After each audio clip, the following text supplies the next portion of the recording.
शांति।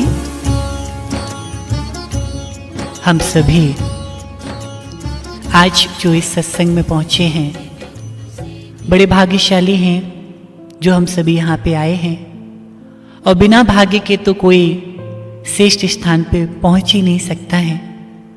कोई ना कोई हमारे पूर्व के श्रेष्ठ कर्म हैं जो आज वो हमें यहाँ तक लेके आए हैं। तो उसके पहले हम सत्संग की शुरुआत करने से पहले 3 बार ओम की ध्वनि का उच्चारण करेंगे। ओम शब्द जो अपने आप में ज्ञान से भरा हुआ एक संपूर्ण शब्द है। ओम जो 3 शब्दों से मिलकर बना हुआ है, आ, उ और मा। आ से आचरण, उ से उच्चारण और मा से मनन। आचरण अर्थात हमारा करना, उच्चारण अर्थात हमारा बोलना और मनन अर्थात हमारा सोचना। अर्थात हमारा करना, बोलना और सोचना जब तीनों ही चीजें समान और श्रेष्ठ होती हैं, तब वे परमात्मा हमारे उस नमस्कार को स्वीकार करते हैं जिसे हम भक्ति में कहते हैं ओम नमो शिवाय। तो सबसे पहले हम सभी 3 बार ओम की ध्वनि का उच्चारण करेंगे। सभी साथ में मिलकर बोलेंगे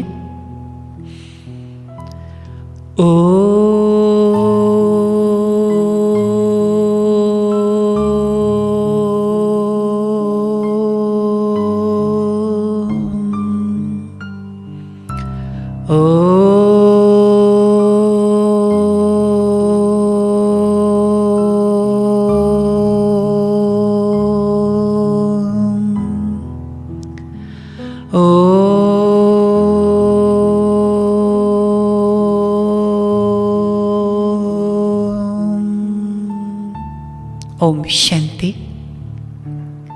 आज अगर वर्तमान समय हम सभी देखें, जीवन तो हम सभी के पास है, लेकिन जीवन जीने की कला किसी के पास नहीं है। जिस प्रकार से किसी चीज में जब कला भर दी जाती है तो वह चीज हमें भी अच्छी लगती है और सर्व को अच्छी लगती है। भोजन तो सभी बनाते हैं, लेकिन भोजन बनाने की भी एक कला होती है। गीत तो सभी गुनगुनाते हैं, लेकिन गीत गाने की भी एक कला होती है। उसी प्रकार से जीवन तो सभी के पास है, लेकिन जीवन जीने की भी एक कला होती है। तो प्रजापिता ब्रह्मा कुमारी विश्वविद्यालय में हमें जीवन जीने की एक बहुत सुंदर कला सिखाई जाती है। आप सभी जानते हैं, कहते हैं हाफ नॉलेज इज डेंजरस। किसी भी चीज का आधा ज्ञान बहुत खतरनाक होता है। हम सभी लाइट को यूज तो करते हैं, लेकिन लाइट की हमें फुल नॉलेज नहीं है। तो हम स्विच तो खोल सकते हैं, लेकिन बोर्ड नहीं खोल सकते हैं। ये स्विच दबाएंगे, इससे टीवी चालू होगी, वो स्विच दबाएंगे, उससे फ्रिज चालू होगी, वो स्विच दबाएंगे, उससे एसी चालू होगा। ये तो हमें नॉलेज है, लेकिन अचानक लाइट में कोई प्रॉब्लम्स हो जाती है, हमसे कहा जाए कि बोर्ड खोल दें और हमें उसकी नॉलेज नहीं है, तो हम बोर्ड नहीं खोल सकते हैं ना। तो जब किसी चीज की हाफ नॉलेज होती है तो 3 चीजें होती हैं। एक डर, दूसरा डिपेंड और तीसरा डिस्टर्ब। हम ये सोचेंगे क्या हो गया, दूसरा हम डिपेंड होंगे कि कोई आए इसे ठीक करके जाए, और तीसरा हम डिस्टर्ब हो जाएंगे, सारे काम हमारे रुके पड़े हुए हैं। तो उसी प्रकार से अगर हमें उसकी फुल नॉलेज होती तो कोई डर नहीं, हम उसको खोलते और उस कनेक्शन को जोड़ देते। किसी पर डिपेंड नहीं कि कोई आए उसे ठीक करके जाए, ना हम डिस्टर्ब होते। तो उसी प्रकार से आज हमारे पास जीवन तो है, लेकिन अगर हम अपने जीवन में देखें तो ये तीनों ही चीजें हैं। डर भी है, मौत का डर, बीमारियों का डर, भविष्य का डर। हम डिपेंड भी हैं, कोई पेरेंट्स पे डिपेंड है, कोई जॉब करते हैं तो किसी अपने ऑफिसर्स के ऊपर डिपेंड है, कोई किसी पर डिपेंड है। प्रॉब्लम्स आए दिन देखें, कोई ना कोई समस्या है जीवन में सुबह से लेकर रात्रि तक। इस बात से स्पष्ट है कि हमें जीवन की फुल नॉलेज नहीं है। हम सभी जानते हैं एक समय था जो साधु सन्यासी लोग जंगल में रहते थे, एक घने जंगलों में रहते थे। आप सोचिए कि किस तरीके से उस घने जंगल में शेर, चीता, भालू उनके आश्रम के नजदीक आते थे। उनके पास कोई सिक्योरिटी गार्ड नहीं होते थे, ना कोई उनकी रक्षा करने वाला होता था, फिर भी उनके अंदर कोई डर नहीं था। वो किसी पर डिपेंड नहीं थे कि कोई आए, खाने को उन्हें कौन देगा, पहनने को उन्हें कौन देगा, उनकी जीवन की व्यवस्थाएं कौन लगाएगा। वो किसी पर डिपेंड नहीं थे, ना वो डिस्टर्ब होते थे, अपने आप में आनंदमय स्थिति में रहते थे। तो ऐसा कौन सी नॉलेज उनके पास थी जो ना उनके जीवन में डर था, ना वो किसी पर डिपेंड थे, ना उनके जीवन में कोई डिस्टर्बेंस था। तो हम सभी जानते हैं जब हमें आत्मज्ञान हो जाता है, अर्थात प्रजापिता ब्रह्मा कुमारी विश्वविद्यालय में जो 7 डेज कोर्स दिया जाता है, उस 7 डेज कोर्स में हमें 3 चीजों की यथार्थ रूप से पहचान दी जाती है। एक आत्मा का ज्ञान, दूसरा उस परमात्मा का ज्ञान, और तीसरा इस संसार के चक्र का ज्ञान।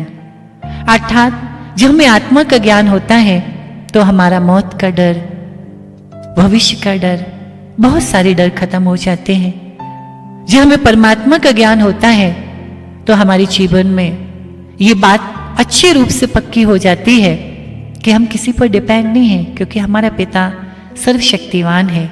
और तीसरा, जब हमें संसार के चक्र की नॉलेज हो जाती है कि संसार का ड्रामा बहुत सुंदर और कल्याणकारी बना हुआ है, तो फिर हम डिस्टर्ब नहीं होते हैं। तो आज सबसे पहले हमें आत्मज्ञान दिया जाएगा, क्योंकि कहते हैं पत्ता पत्ता सींचने से फूल कभी खिलता नहीं, पत्ता पत्ता सींचने से फूल कभी खिलता नहीं, और बिना आत्मा के ज्ञान मिले बिना परमात्मा कभी मिलता नहीं। आज वर्तमान समय चींटी से लेके हाथी तक सभी जीव के अंदर आत्मा तो है, शरीर में आत्मा है, ये तो एक नॉर्मल बात है। लेकिन शरीर में आत्मा होते हुए आत्मज्ञान हो जाए, ये बहुत महत्वपूर्ण बात है, क्योंकि हम सभी जानते हैं यही हाथ हमारे पास है जिसे हम अपने लिए यूज करते हैं, तो इसे उपयोग कहा जाता है। इसी हाथ से जब हम किसी को कष्ट देते हैं तो दुरुपयोग कहा जाता है, और इसी हाथ से जब हम किसी को सुख देते हैं तो सदुपयोग कहा जाता है। हाथ एक ही है, जब उसे अपने लिए यूज किया जाता है तो उसे उपयोग कहते हैं, किसी को कष्ट देते हैं तो उसे दुरुपयोग कहते हैं, और किसी को जब सुख देते हैं तो उसे सदुपयोग कहते हैं। तो ये कोई हाथ नहीं करता है, ये हमारी बुद्धि करती है। जब हमारे पास बुद्धि है तो उपयोग है, बुद्धि में जब माया प्रवेश हो गई तो दुरुपयोग है, और बुद्धि में जब सद्ज्ञान आ गया तो सदुपयोग है। तो उसी प्रकार से आज इस सृष्टि पर जितने भी जीव हैं, कुछ पानी के अंदर रहने वाले, कुछ जमीन पर चलने वाले, और कुछ आसमान में उड़ने वाले, सभी जीव अपने जीवन के सिर्फ 2 काम कर सकते हैं। जो हिंसक जीव हैं वो अपने जीवन का दुरुपयोग करते हैं, और जो अहिंसक जीव हैं वो अपने जीवन का उपयोग करते हैं। लेकिन सभी जीवों में जो श्रेष्ठ है वो मनुष्य है। कहते ना, बड़े भाग से मानुष तन पावा। तो सभी जीवों जो श्रेष्ठ है वो मनुष्य है। तो मनुष्य जीवन अर्थात हमें किस लिए प्राप्त हुआ है? फॉर एग्जाम्पल, एक सिंपल सेट, एक मल्टीमीडिया सेट। सिंपल सेट जो 1000 से नीचे आता है, मल्टीमीडिया सेट जो 10,000, 20,000, 50,000 तक भी आता है। सिंपल सेट कॉल अटेंड कीजिए और कॉल काट दीजिए। मल्टीमीडिया सेट जिसमें और भी बहुत सारे फंक्शन होते हैं। तो हम शौक से मल्टीमीडिया सेट तो ले लेते हैं, लेकिन हमारे पास समय ही नहीं कि हम उसका पूरे फंक्शन को यूज कर सकें। तो उसी प्रकार से परमात्मा ने जो हमें मनुष्य जीवन दिया हुआ है, आप बताइए ये सिंपल सेट है या मल्टीमीडिया सेट है? आप देखिए, जैसे एक चिड़िया होती है, बच्चे को जन्म देती है, दाना डालती है, उड़ना सिखाती है, और लास्ट में जब मरती है तो घोंसला सौंप के चली जाती है। हम भी अपने बच्चों को जन्म देते हैं, पढ़ाते लिखाते हैं, बड़ा करते हैं और लास्ट में जो कुछ हमारे पास है उनको देके चले जाते हैं। वो चिड़िया है जो अपनी तरीके से कर रही है, हम भगवान की बनाई हुई वो गुड़िया हैं जो हम अपने तरीके से कर रहे हैं। लेकिन अगर देखा जाए तो कर्म तो समान है ना, वो अपनी तरीके से उस कर्म को कर रही है, हम अपने तरीके से उस कर्म को कर रहे हैं। तो हमें शर्म आनी चाहिए कि मानव जीवन हमें किस लिए मिला हुआ है। तो मानव जीवन अर्थात सिंपल सेट है मल्टीमीडिया सेट, मल्टीमीडिया सेट ना। अगर ये मल्टीमीडिया सेट है तो हमें फिर इसके पूरे फंक्शन को यूज करना चाहिए। तो मनुष्य जीवन अर्थात हमें सदुपयोग के लिए मिला हुआ है। इसलिए कहते हैं, आप सभी जानते हैं, अपने लिए जीना ये प्रकृति है, अपने लिए जीना ये प्रकृति है, संसार के लिए जीना ये संस्कृति है। तो एक आध्यात्मिक ज्ञान जो हमारे जीवन को बहुत ऊंचा और श्रेष्ठ बनाता है।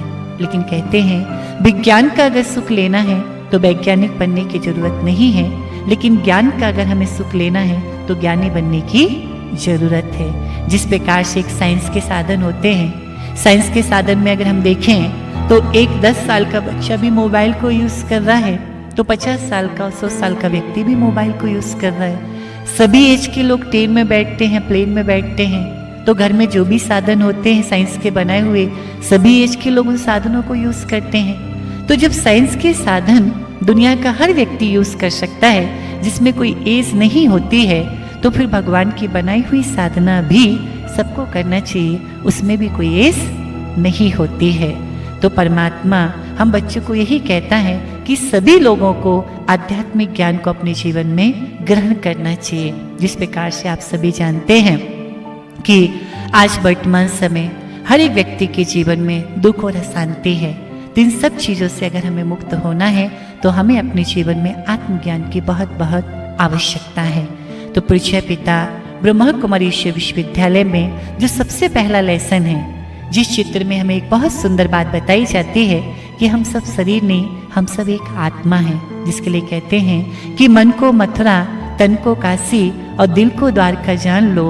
मन को मथुरा तन को काशी और दिल को द्वारका जान लो, और तुम में छुपी जो आत्मज्योत उसको तुम पहचान लो। तो हम सभी उस परमात्मा की संतान, हम सभी आत्माएं हैं। इस चित्र में जो आप देख रहे हैं, यहाँ पे दिखाया गया है कि ये जो है एक 5 तत्व का शरीर है। इसमें जब आत्मा प्रवेश कर जाती है तो इसे जीव आत्मा कहते हैं, और आत्मा जब शरीर से निकल जाती है तो शरीर एक ढांचा रह जाता है। आत्मा एक अति सूक्ष्म ज्योति बिंदु स्वरूप एक प्रकाश का पुंज है। आत्मा की 3 शक्ति यहाँ पे दिखाई गई हैं, मन, बुद्धि और संस्कार। इन 3 शक्तियों से बनकर ये जो आत्मा है, किस तरीके से, जैसे एक बच्चा होता है जब माँ के पास जाता है तो बेटा है, बहन के पास जाता है तो भाई है, और पत्नी के पास जाता है तो पति है। आखिर है तो एक ही व्यक्ति।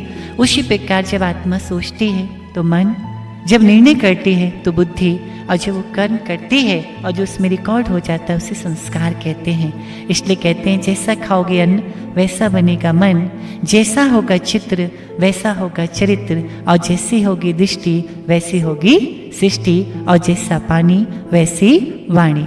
मन में 2 प्रकार के विचार चलते हैं, आप सभी जानते हैं। घास उगाने में मेहनत नहीं करनी पड़ती इतना, लेकिन फूलों का बगीचा लगाओ तो बड़ी मेहनत लगती है। तो आप सभी बताइए, एक नेगेटिव विचार मन में चलते हैं, एक पॉजिटिव, तो ज़्यादातर हमें किस चीज़ में मेहनत करनी पड़ती है? तो आप सभी जानते हैं ना, नेगेटिव विचार सोचने में कोई मेहनत नहीं करनी पड़ती है। उसका कारण क्या है? जिस प्रकार से हम रास्ते से अगर जा रहे हैं तो एक फूलों का बगीचा है, हमने उसको देखा, और थोड़े से हम आगे गए, एक कचड़े का ढेर है, हमने उसको देखा। तो जब आप फूलों का बगीचा देखेंगे तो आपका मन कैसा होगा? नेचुरली है ना, खुश हो जाएगा। और थोड़ा सा आप आगे गए, आपने कचड़े का ढेर देखा, आपको बदबू आई, आपका मन कैसा होगा? इस बात से स्पष्ट है कि जो कुछ हम देख रहे हैं, जो कुछ हम सुन रहे हैं, उन सब चीजों का प्रभाव हमारे मन पर पड़ता है। तो सुबह से लेकर रात्रि तक हम सभी अपने जीवन में देखें, हम कितना पॉजिटिव देखते हैं और कितना निगेटिव देखते हैं। तो जब निरंतर हमारे सामने निगेटिव रहेगा तो मन शक्तिशाली बनेगा या कमजोर? तो स्पष्ट है ना कि मन तो नेचुरली कमजोर ही बनेगा ना। इसलिए परमात्मा हम बच्चों को यही कहते हैं कि बच्चे, तुम्हें देखते हुए नहीं देखना है, सुनते हुए नहीं सुनना है, तो देखते हुए नहीं देखना है, सुनते हुए नहीं सुनना है। ये कब हो सकता है? जब हम आत्मिक स्थिति में स्थित होंगे। जिस प्रकार से हम सभी जानते हैं, जब घर में हम कोई वर्क कर रहे होते हैं, किचन में कोई काम करते हैं, अचानक हमारा ध्यान कहीं और है, तो सामने गैस के ऊपर रखा हुआ बर्तन में अगर दूध है या कोई भी चीज़ है, वो अगर बाहर भी निकल के आ रही है तो हमें पता नहीं चलता। आंखें खुली हुई हैं लेकिन फिर भी हमारा ध्यान कहीं और है। तो इससे स्पष्ट है कि जब ध्यान संपूर्ण रूप से कहीं और लगा होता है तो सामने रखी हुई चीज भी हमें दिखाई नहीं देती, भले ही आंखें खुली हुई हैं। तो उसी प्रकार से जब हम परमात्मा के ध्यान में रहते हैं, आत्मिक स्थिति में स्थित रहते हैं, तो सामने कुछ भी हमारे संसार में कोई भी दृश्य हो रहा है, कोई भी नेगेटिव चीज घट रही है, कोई भी नेगेटिव दृश्य हमारे सामने है, उसका प्रभाव हमारे मन के ऊपर नहीं पड़ता है। तो पहली जो आत्मा की शक्ति वो कौन सी है? मन। दूसरी जो आत्मा की शक्ति उससे बुद्धि। बुद्धि अर्थात जो उसकी एक निर्णय पावर है कि क्या सही और क्या गलत है। जीवन में हमें अगर सफल होना है तो हमारी निर्णय पावर भी बहुत पावरफुल होना चाहिए। फिर तीसरी जो आत्मा की शक्ति जिसको हम लोग संस्कार कहते हैं। संस्कार आप सभी जानते हैं, संस्कार को नेचर, हैबिट, आदत या स्वभाव अनेकों नामों से जाना जाता है। आज अगर देखा जाए तो कोई व्यक्ति, लोग कहते हैं हमें ये परेशान करता है, वो परेशान करता है, लेकिन वास्तव में किसी को कोई परेशान नहीं करता है। व्यक्ति अपनी नेचर और स्वभाव से ही परेशान होता है। आज अगर हम देखें, हमने अपने संस्कारों को किस तरीके से बना के रखा हुआ है। छोटी बात को बड़ा करने का संस्कार, बात बात पे गुस्सा करने का संस्कार, झूठ बोलने का संस्कार, इधर की बात उधर करने का संस्कार, ये सब संस्कार जो आज हमारे जीवन में है, क्या हम इनसे परेशान हैं या नहीं हैं? है ना? बरोबर है ना? तो क्या हम इन्हें चेंज करना चाहते हैं, नहीं चाहते हैं? चाहते हैं ना, लेकिन फिर भी नहीं कर पाते हैं, इसलिए हम अपने जीवन में परेशान रहते हैं। एक वो संस्कार होते हैं जो पूर्व जन्म के हमारे साथ आते हैं, एक वो संस्कार होते हैं जो माँ बाप के हम में आते हैं, एक वो संस्कार होते हैं जो वातावरण के हम में आते हैं, और एक वो संस्कार होते हैं जिसे कर्म करके हम बनाते हैं। लेकिन इसमें जो ज़्यादा प्रभावशाली संस्कार होते हैं वो हमारे जीवन में अपना असर दिखाते हैं। इसलिए जब हम अपने मन को उस ईश्वर में लगाते हैं, उस परमात्मा से जब हमें शक्तियों की प्राप्ति होती है, तो धीरे धीरे हमारे संस्कार परिवर्तन होना शुरू हो जाता है। इसलिए कहते नहीं, जैसे संस्कार वैसे संसार। इसलिए हमें अपने संस्कारों को बहुत ऊंचा और श्रेष्ठ बनाना है। दूसरी चीज में दिखाई गई है, जिस प्रकार से गाड़ी होती है तो गाड़ी को चलाने वाला एक ड्राइवर होता है जो मेन सीट पर बैठकर उस गाड़ी को कंट्रोल करता है। तो उसी प्रकार शरीर भी एक हमारी गाड़ी है।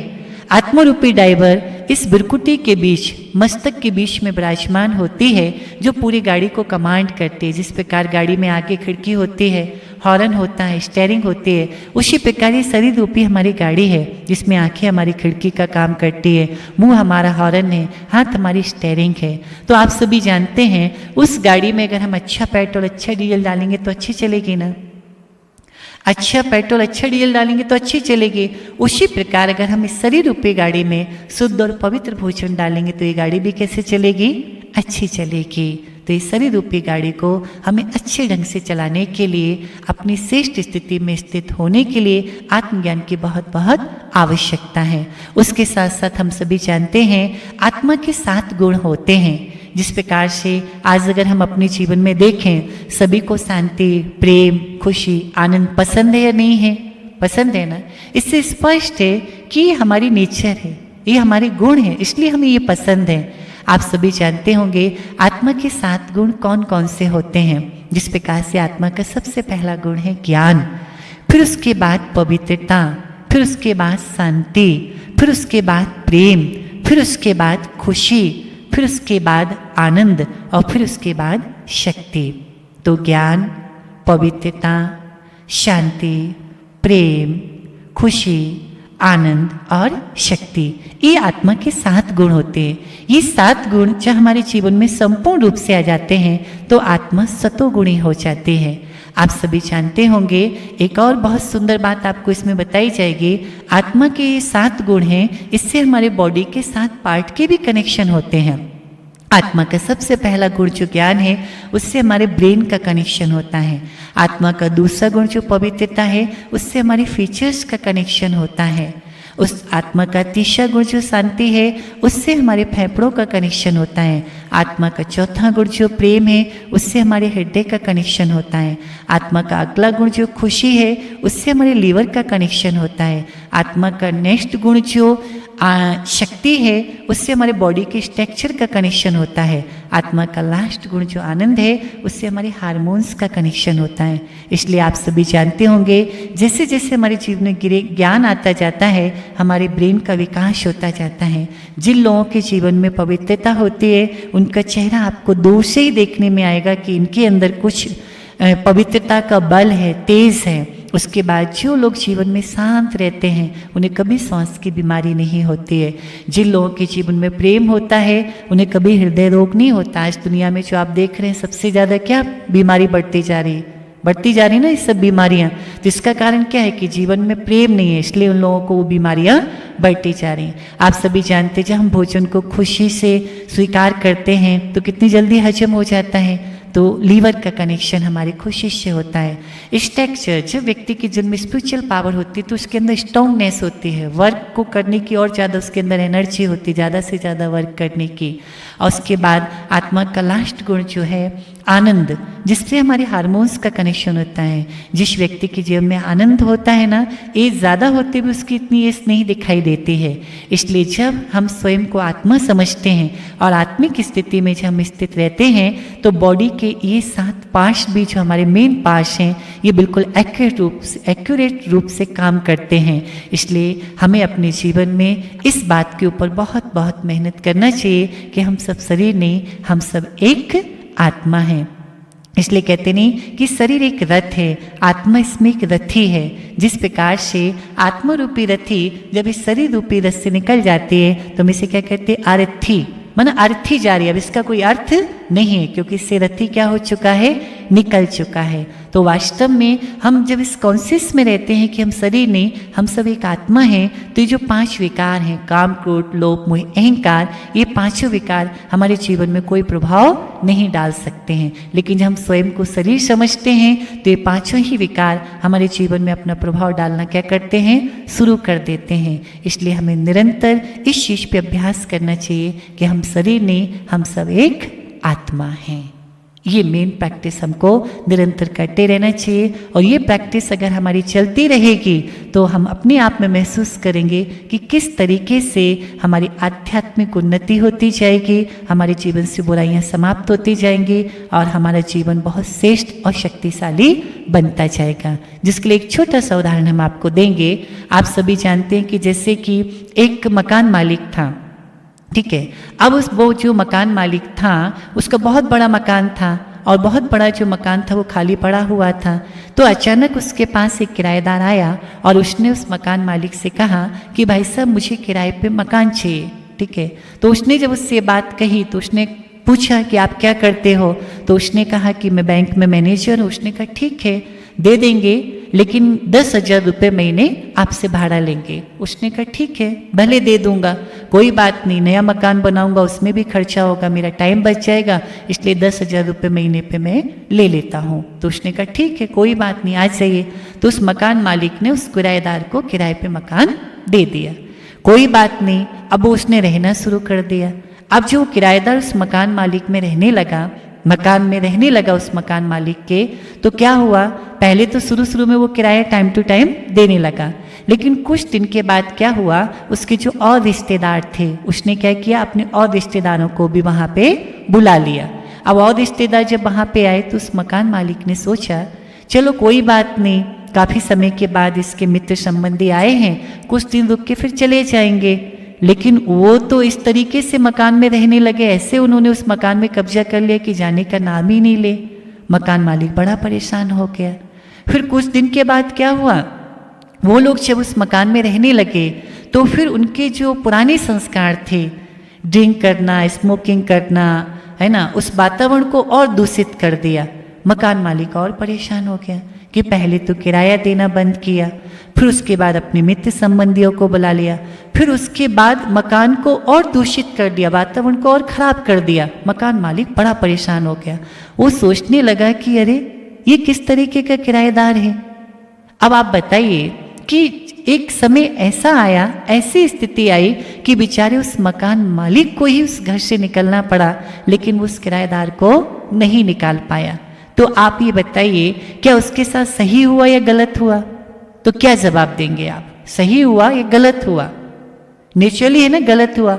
अगर ऐसे ही कोई किराएदार आपके पास आए और आपसे कहे कि हमें मकान दो किराए पे, तो क्या आप देंगे? नहीं देंगे ना आप सभी, क्योंकि आपको अनुभव हो गया ना। तो प्यारे भाइयों और बहनों, अगर देखा जाए, किराया ना देना माना क्या? रिश्तेदारों को बुलाना माना क्या? ये शरीर जो आप देख रहे हैं ना, ये शरीर एक मकान है जो उस परमात्मा ने हम सभी को दिया हुआ है। आत्मा जो है वो इसमें मालिक है। मन, बुद्धि, दिल, ये सब हमारे कमरे खाली पड़े हुए थे। माया आई, माया ने कहा कि हमको आप अंदर आने दो, हमें किराए पे ये मकान दो, हम आपको सब कुछ देंगे, आनंद देंगे। तो हमने लालच में आके माया को एंट्री दे दी और माया हमारे अंदर प्रवेश हो गई। और माया जब हमारे अंदर प्रवेश हो गई तो पहले तो किराया देना माना क्या? हम मंदिर जाते थे, भक्ति पूजा पाठ करते थे, लेकिन धीरे धीरे वो सारी चीजें भी हमने कम कर दी। फिर उसके बाद क्या हुआ? काम, क्रोध, लोभ, मोह, अहंकार, ईर्ष्या, जलन, चोरी, चुगली और झूठ, ये जो भी बुराइयां थी उनको भी हमने अपने अंदर लाना और शुरू कर दिया। उसके बाद हमारे जीवन का जो चरित्र था उसको भी हमने गवा दिया। ड्रिंक करना, स्मोकिंग करना, है ना, उल्टी सुल्टी गंदी चीजें खाना। अब आप सोचिए कि मकान मालिक परेशान होगा या नहीं होगा? तो आज वर्तमान समय देखा जाए, हमारे जीवन में इतनी बुराइयां आ चुकी है कि आत्मा कितनी दुखी, अशांत तो परेशान हो गई। आप सभी अगर अपने आप को देखें, किसी की एज 50 साल है, किसी की 60 साल है, किसी की 100 साल है। अगर देखा जाए तो मकान मालिक के निकलने का टाइम आ गया, लेकिन अभी तक वो किराएदार इस मकान से नहीं निकला है। ऐसा या नहीं है? राइट है ना? तो प्यारे भाई और बहनों, आप सोचो, खुद का जिसका इतना सुंदर मकान हो और मकान मालिक उस मकान से निकल जाए तो लोग क्या सोचेंगे कि इतना सुंदर मकान जिसके पास था आज वो भटक रहा है। तो उसी प्रकार से अगर हमने इस जीवन में रहते हुए अगर इन किराएदारों को अर्थात इन बुराइयों को अपने जीवन से नहीं निकाला तो लास्ट में हमारी आत्मा को भटकना पड़ेगा।